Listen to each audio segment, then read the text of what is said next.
on Real Talk with Denver7 and CPR News.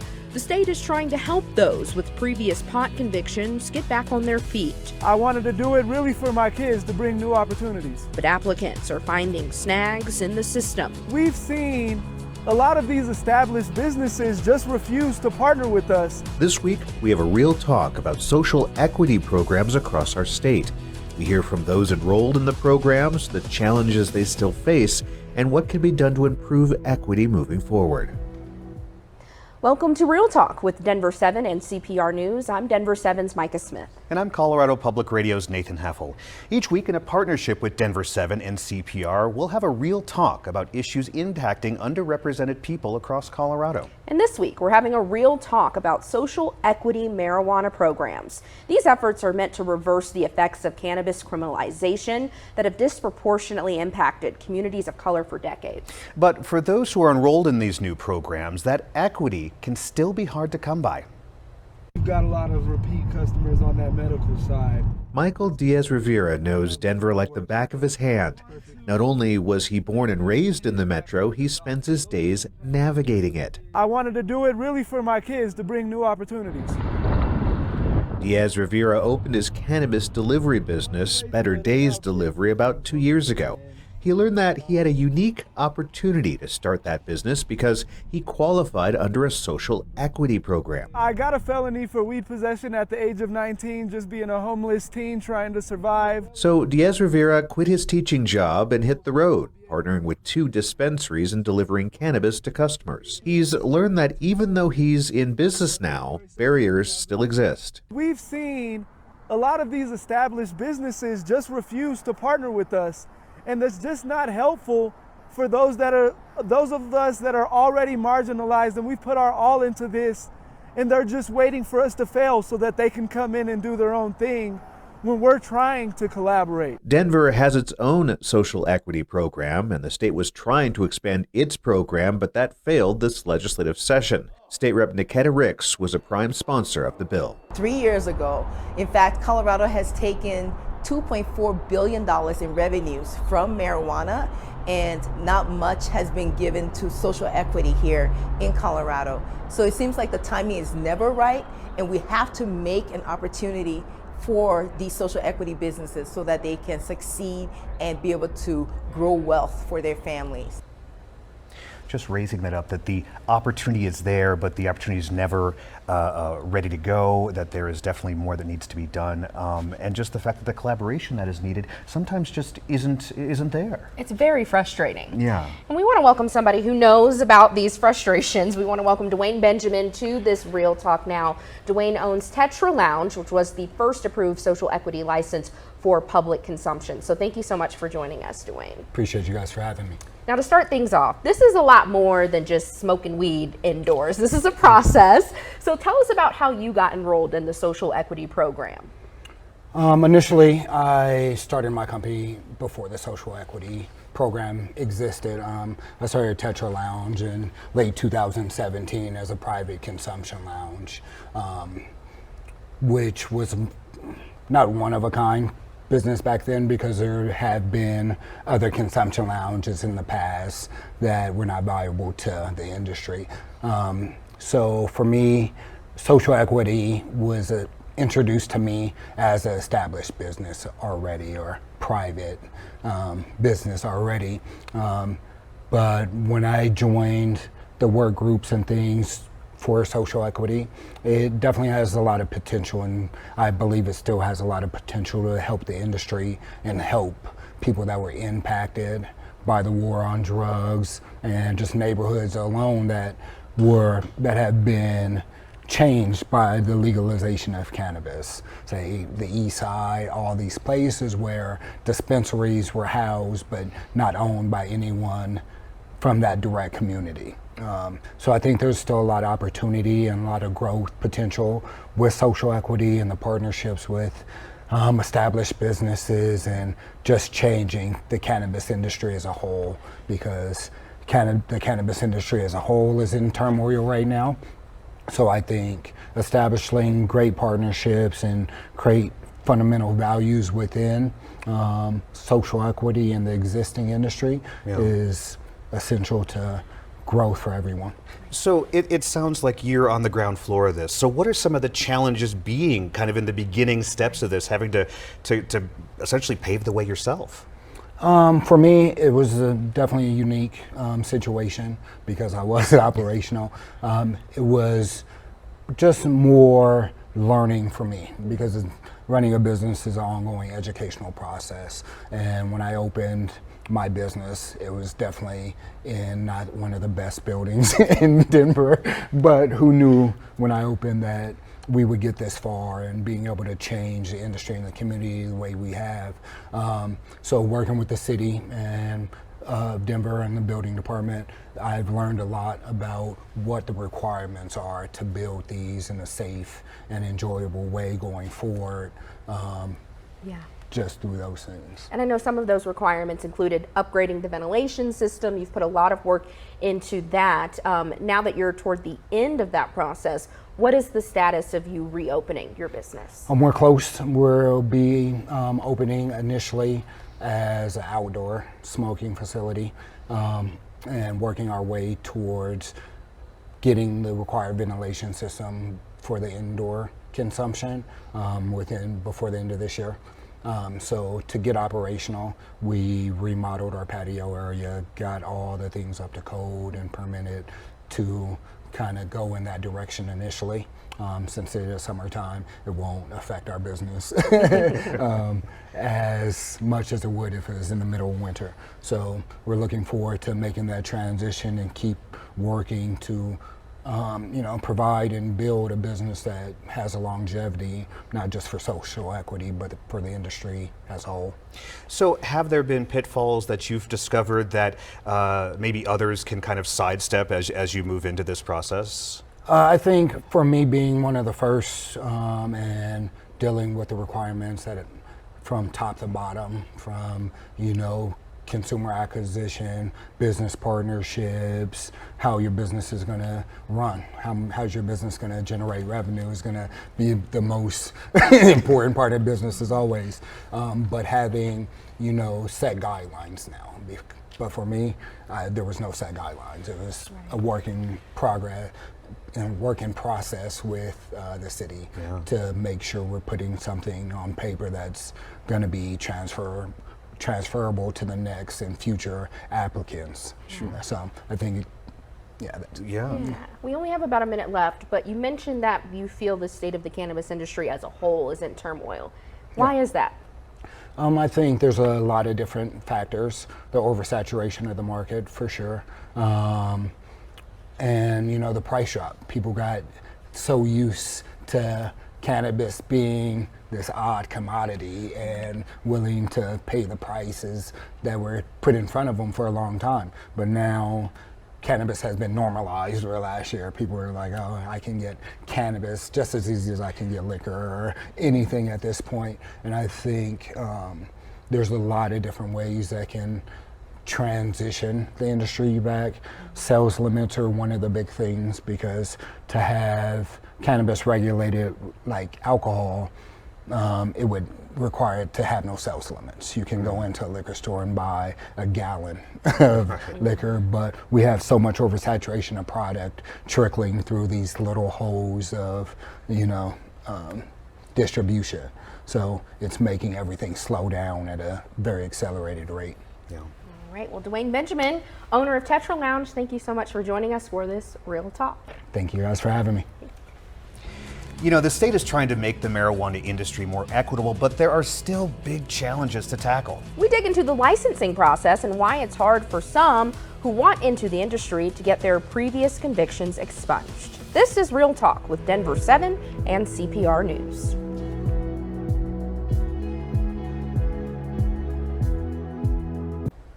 Welcome back to Real Talk with Denver7 and CPR News. I'm Denver7's Micah Smith. And I'm Colorado Public Radio's Nathan Heffel. This week we're having a real talk about social equity programs for pot businesses across our state. Now, these programs are meant to give opportunities in the industry to people who have previous felony marijuana convictions. There are some criteria you need to know to become eligible. The first two are simple. Be a Colorado resident who has not previously owned a cannabis business. Then you must meet one of the three following criteria. Live for at least 15 years between 1980 and 2010 in an area designated as a disproportionately impacted area through census data. Have a marijuana offense yourself or have a parent, sibling, spouse, or child who has had an offense. Or your household income in a year does not exceed 50% of the state median income. Now, we want to be clear, Denver's process is different than the state's process. We want to welcome Denver Excise and License Director Molly Duplashane to chat more about that. Molly, thanks so much for being here. Thanks for having me. So, what has participation been like since you started this program? Well, we started the program we adopted the legislation in April of 2021. We currently have 69 applicants. 31 of those licenses have actually been issued to social equity licensees. The other 31 are still pending in various stages of the review process or inspections or somewhere in the licensing process. Now, was that what you were expecting when you launched this program, this amount, or how is that, the numbers are looking, I guess? Yeah, I mean, it was hard to anticipate, but we knew there was interest in the program, and then we knew there was really a desire from this population to engage in the industry and benefit from legalization, and so we're very happy with the numbers that we've been seeing. Molly, a year ago you said you wanted to build more partnerships between cannabis businesses and transporters. We saw a story earlier saying that transporters were finding it hard to partner with businesses. How is that relationship building going with you all trying to facilitate? Yeah, it's still slow moving and a slow growth, but we have recently launched a new program that we hope will grow those partnerships a little bit more. It's called Cannabis Cares. It's a program that will recognize cannabis businesses that are going above and beyond in areas like community engagement, sustainability, but also in social equity. So if a business partners with a social equity license, like a delivery business, that is one way that they can get recognized through this new program. And so would the consumer know that location or that business has that designation? Yeah, so the consumer are going to have lots of great branding and recognition out there, really great graphics and everything. So the consumer will know, one, that the delivery business that they're working with is a social equity licensee, but they'll also be able to know that the business that they've partnered with also supported that social equity business. I think it's so important to mention that Denver has been a pioneer in this space, and with that we've kind of learned as we've gone along here. One thing that I noticed when I first moved here is Denver or Colorado's law did not have automatic expungement as a part of it, which led to a few challenges. Can you talk about those challenges and how you tried to overcome them? Yeah, there was actually, no real mention of social equity in the initial Amendment 64 language that, legalized marijuana here in Colorado. And in fact, there was actually some language in there that prohibited people with convictions from working in the industry or getting a license within the industry. And so that has now changed. That is now one of the criteria that allows you to get a license and be qualified as a social equity licensee. And in Denver, we have made most of our licenses exclusive to social equity licensees. So now in Denver, if you have a marijuana arrest or conviction on your record, you're prioritized or you're given preference and exclusivity. So is there more on this level that can be done to make this program more equitable? Absolutely. I think there's always more that can be done. I think that, we've created the opportunities to get the license and get into the regulated market, but there's more that we can be doing to support them in growing their businesses, making sure their business is able to thrive. I still think there's a lot of financial burdens to social equity licensees as they're getting their business established. So that's really the next phase that we want to look to and partner with the state on. Speaking of financial burden, I know you've helped a lot when it comes to license fees, things like that. Walk us through some of the things you're trying to do to supplement some of those financial things that come along. Yeah, so in addition to exclusivity and licensing for social equity licensees, we also have reduced fees, so both on renewal fees and application fees and license fees. We also provide just a lot of support and navigation. We have a really great cannabis process navigator who does pre-application meetings. So if there's a licensee who's looking at a location, they can meet with city representatives and they can talk through any issues that typically might have to be hired out to a consultant or expensive lawyers and engineers. So take us 6, 8, 12 months into the future. Where do you want to be, and do you feel you're going to get there? I do think we can get there. I hope to see that we have more delivery businesses that are thriving. I hope to see that we have some hospitality businesses that are open and, again, also thriving. And we're just continuing to grow the number of licensees, both in dispensaries, cultivations, all the different areas, and that we can really see these licensees benefiting from this billion-dollar industry. Molly, I've reported a lot on this topic in particular under my beat. When people see these stories, they're always thinking, how can I learn more? Because it does seem kind of daunting trying to get into something like this. I know in the past you've had listening sessions, things like that. How can people get started if they hear about this? Well, our website's the best place to find all of the information. So denvergov.org/marijuana info. And then also the Cannabis Cares program is a really great place for both businesses and consumers. So if there's consumers or general public out there wanting to know more of how they can help, that would be denvergov.org/Cannabis Cares. All right, Molly Duplashane, thank you so much for joining us Thank for you. this Real Talk. Well, there is an organization in Colorado working to increase inclusivity in the cannabis industry. And it has its own unique way for businesses to hold themselves accountable in the process. We introduce you to the Black Cannabis Equity Initiative. This is Real Talk with Denver7 and CPR News.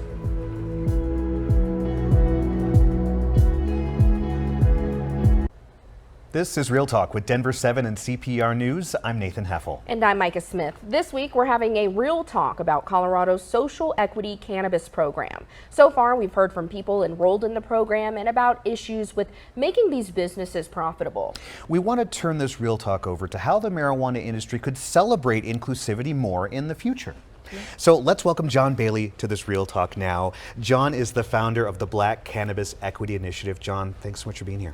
Not a problem. Glad to be here. So you have created the Cannabis Business Accountability Report. What is that? It sounds big. Tell me a little bit about what that is. It's not big, it's a report card. Yeah. And so what it is an opportunity for us to then hold ourselves accountable. And So those in the industry? Well, no, those in the community. Got it. And at the same time, hold those in the industry accountable by creating conversations and engagements that will allow us to look at where they are doing good, where they're doing bad, where there are opportunities to do better.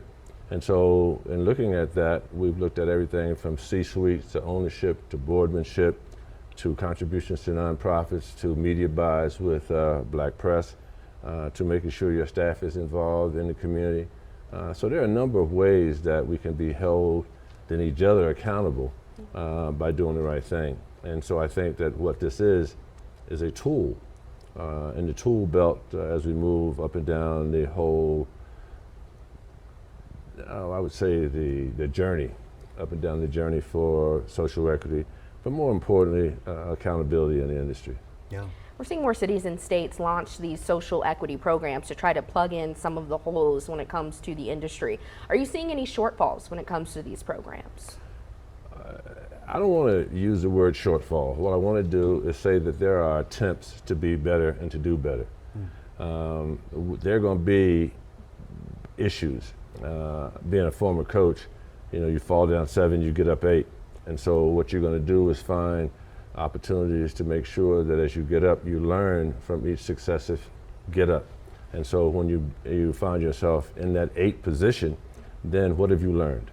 What can I do better? What is it that seems to have been problematic? And there are a number of issues. I mentioned access to capital. Right. I mentioned communication. I mentioned folks not having the business background or the acumen that will allow them to move on a successful journey. And so I think that some of the stuff that Molly is doing in the city, some of the stuff that others in the state are trying to do are all moving us in the right direction. The question more than anything else is how do we be more and do more based on the scenario we find ourselves? And I think that being more is what the city is trying to do.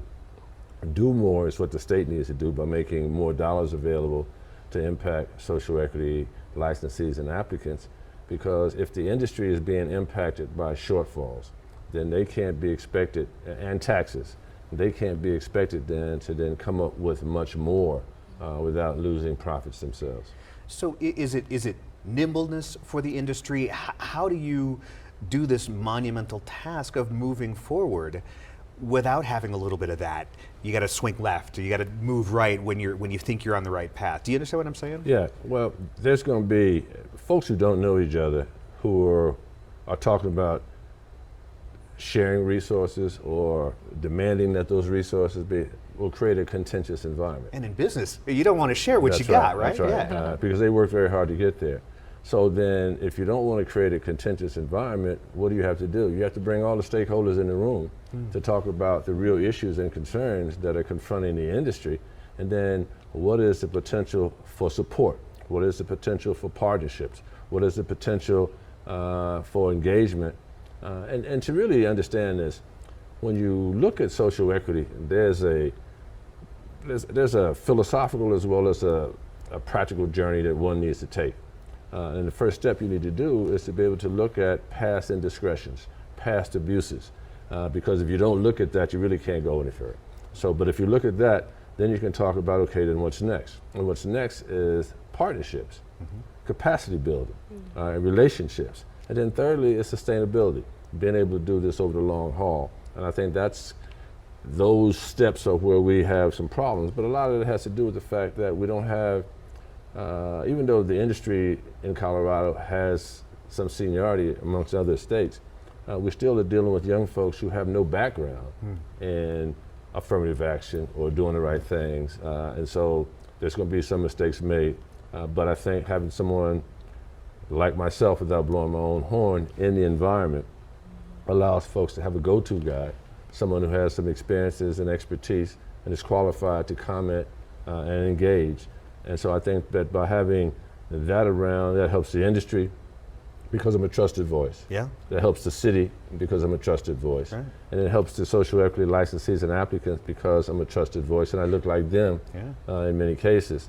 So part of what we have to do is to then be willing to bring, again, folks together who are stakeholders and then talk about how we move the industry forward from a partnership perspective and not from our individual silos that have a tendency to make us somewhat contentious towards the communication and the action that's required and necessary. Got to have that coach. I love what you said about having that breadth of knowledge when it comes to the past, because a lot of times when we talk about this in the current and in the present, we don't touch on the war on drugs. We don't touch on what that did to Black and brown communities. And now when we do talk about it, we don't talk about how those very people who have those convictions are trying to enter this space that's been dominated by others. So, well, we do. Y'all may not be privy to that, but those of us who are in the industry, we have those conversations. That's why you're dealing with expungement, all right? Because someone has raised to governors around the country that they need to make sure that some of those folks for minor drug arrests need to be freed up. And then they also need to make sure their records are expunged so that it doesn't impact their housing, their job attainment, or any of those other things that come along with now being free from a red badge of courage that has historically kept you from being able to take advantage of the opportunities available. Well, John Bailey, we could go on all day, but that is this week's episode of Real Talk with Denver7 and CPR News. Every week, we'll be having a real talk on issues that impact Coloradans who are often overlooked. You can find all of our shows on denver7.com/realtalk or at cpr.org/realtalk. Have a great day.